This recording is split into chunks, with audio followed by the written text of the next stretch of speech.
Hello everyone, जय माता दी सभी को। कैसे हैं आप लोग? माता रानी की कृपा से स्वस्थ होंगे, यही उम्मीद है। माता रानी आप लोगों पे हमेशा कृपा दृष्टि बनाए रखे। आइए जानते हैं, सावन का महीना सबसे पवित्र महीना स्टार्ट होने वाला है। इसमें हमें ऐसा क्या करें जो महादेव हमसे खुश हो जाएं। और हमें 1 लोटा जल पहले चढ़ाना चाहिए, बेलपत्र पहले चढ़ानी चाहिए। ऐसी क्या वस्तु 108 चढ़ाएं जिससे महादेव हमसे प्रसन्न होकर हमारे सब अपनी कृपा दृष्टि हम पे डाल दें। और किस दिशा में हमें मुख करके हमें जल चढ़ाना चाहिए, और सोमवार के व्रत रखने चाहिए या पशुनाथ के व्रत रखने चाहिए। इसी टॉपिक पे सारी जानकारियों के साथ मैं ये वीडियो बना रही हूँ, और जानकारी है आप देख सकते हैं। अगर मेरी वीडियो थोड़ी सी भी अच्छी लगे तो लाइक करें, शेयर करें, सब्सक्राइब करें, और हर हर महादेव कमेंट में जरूर लिखें। तो आइए जानते हैं। 11 जुलाई से लेके 9 अगस्त को तक सावन का महीना चलेगा। ये समापन हो जाएगा 9 अगस्त को, और 9 अगस्त को ही रक्षाबंधन पड़ रहे हैं। अब आता है जो सावन के जो महीने में सोमवार कितने पड़ रहे हैं। सावन के महीने में 4 सोमवार पड़ रहे हैं। सबसे पहले 14 जुलाई को आएगा, दूसरा 21 जुलाई को आएगा, और तीसरा 28 जुलाई को आएगा, और सबसे लास्ट में 4 अगस्त को आएगा जो चौथा सोमवार होगा। अब आता है हमें सबसे पहले भगवान भोलेनाथ को हमें किस प्रकार से खुश करना है, और ऐसा हम क्या चढ़ाएं भोलेनाथ को जिससे महादेव हमारी कृपा दृष्टि हम पे बनाए। तो पहले 1 लोटे जल का और 1 बेलपत्र का ही मैं आपको बता रही हूँ। पहले जो पुराने जमाने से जो प्रथा चली आई है, प्राचीन काल से हमारे जो चल रही है, हमें 1 लोटा जल ही सबसे पहले चढ़ाया जाता है भोलेनाथ पे। फिर उसके बाद हमें बेलपत्र चढ़ाई जाती है, और जो सामग्री होती हैं, धतूरा वगैरह, आग वगैरह, जो भी हम चढ़ाते हैं महादेव पे, वो लास्ट में चढ़ाई जाती हैं। और 1 फल अवश्य चढ़ाना चाहिए। और अब आता है महादेव पे ऐसी क्या वस्तु है जो 108 चढ़ानी चाहिए महादेव पे। तो महादेव पे 108 हम कुछ भी सामग्री ले सकते हैं जो मेन होती हैं। वो वैसे ज्यादातर लोग जानते हैं, बहुत लोग नहीं जानते हैं। इसी टॉपिक में बता रही हूँ, बहुत लोगों को नहीं पता होता है क्या चढ़ाना चाहिए। सबसे पहले आता है मूंग दाल, जो साबुत वाली जो मूंग दाल हरी वाली जो आती है, उसको 108 महादेव पे चढ़ाना चाहिए, जिससे हमारा बुध ग्रह भी मतलब सही होता है, और महादेव की कृपा दृष्टि बनी रहती है। और सावन में महादेव को हरी चीजें, हरी वस्तुएं सबसे प्रिय होती हैं। तो मूंग दाल तो डेली आप जब महादेव को नहलाने जाएं तो डेली 108 चढ़ाएं। इससे 1000 गुना, लाखों गुना फल मिलता है। और आप ऐसी वस्तुएं जैसे गुलाब की पंखुड़ियां होती हैं, वो भी 108 गिन के आप महादेव पे चढ़ा सकते हैं। या 108 जो जौ होते हैं वो भी गिन के महादेव पे चढ़ा सकते हैं। चावल को भी गिन के 108 साबुत होने चाहिए, खंडित कोई भी चीज महादेव पे नहीं चढ़ाई जाती है। जहाँ तक कि बेलपत्र भी खंडित नहीं होनी चाहिए महादेव पे, वो हमारा फल नहीं लगता है। वो उस सामग्री को महादेव अर्पण नहीं करते हैं जो खंडित होती है। हमेशा साबुत होनी चाहिए, महादेव उसी चीज को अर्पण करते हैं। तो अब आता है महादेव पर जल किस दिशा में हमें मुख करके चढ़ाना चाहिए। महादेव को पूरब दिशा की तरफ मुंह करके जल चढ़ाना चाहिए, सबसे बहुत अच्छा रहता है। इससे यश प्राप्ति, धन दौलत सब कुछ की प्राप्ति होती है, अगर हम पूरब दिशा की तरफ फेस करके हम जल चढ़ाते हैं तो। अब आता है कि सोमवार के दिन हमें, जैसे सोमवार का जो व्रत रखती हैं जो महिलाएं, बहुत लोग पशुनाथ के व्रत भी सावन से उठाती हैं, तो सावन से स्टार्ट कर लेती हैं बहुत महिलाएं। तो वो सावन का व्रत या तो पशुनाथ का व्रत कर सकती हैं, सावन के 4-5 सोमवार जो पड़ते हैं उनको कर सकती हैं। वो एक ही व्रत लगता है। अगर बहुत लोग क्या करते हैं, सावन का भी व्रत रख लेते हैं सोमवार का, और पशुनाथ के व्रत भी साथ साथ उसी में कर लेते हैं। ऐसा नहीं करना चाहिए, और वो लगता भी नहीं है। आप कितना तो इधर के रहते ना उधर के, वो बात है।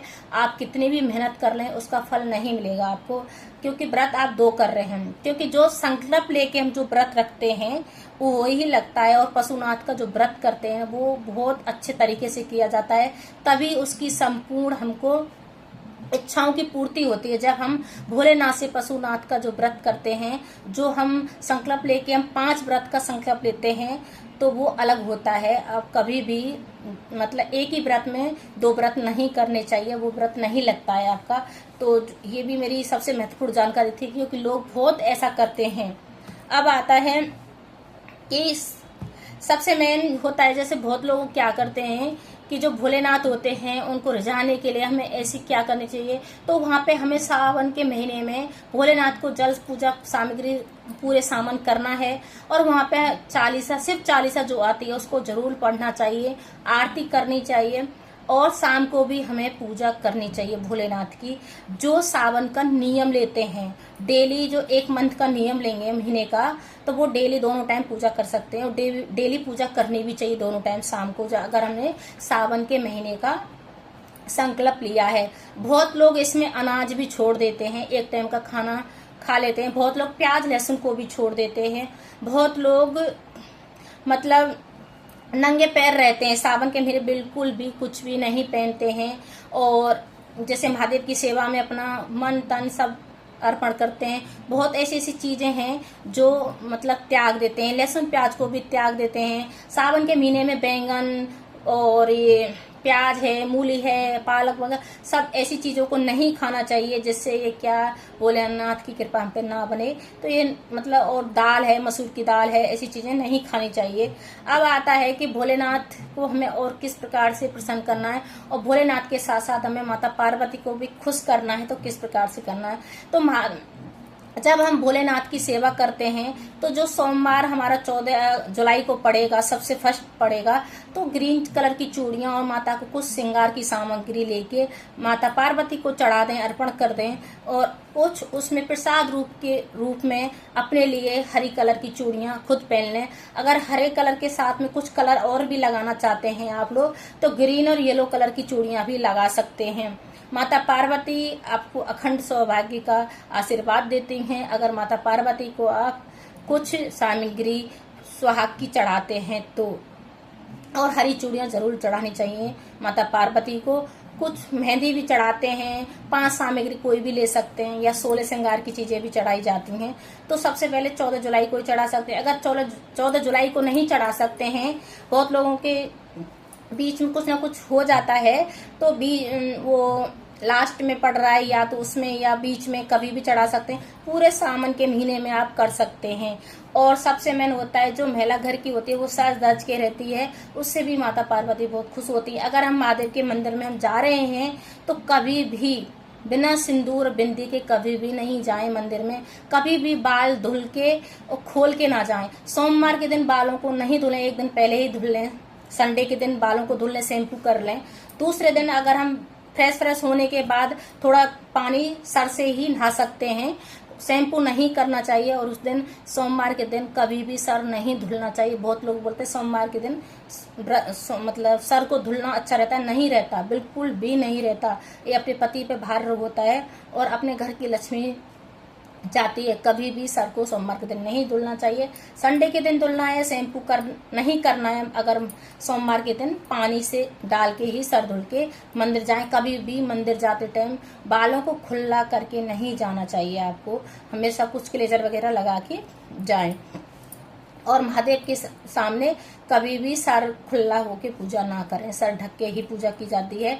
तो ये छोटे छोटे टिप्स हैं, छोटी छोटी जानकारियां, क्योंकि सामने आने वाला है, इसी की जानकारी देने के लिए मैंने ये वीडियो बनाई है। अगर मेरी वीडियो थोड़ी सी यूजफुल लगी हो तो लाइक करें, शेयर करें, कमेंट करें, सब्सक्राइब करें। जय महादेव। और हर हर महादेव हर कोई कमेंट में जरूर लिखे, इससे भी महादेव की कृपा दृष्टि बनती है। हर हर महादेव। जय माता दी।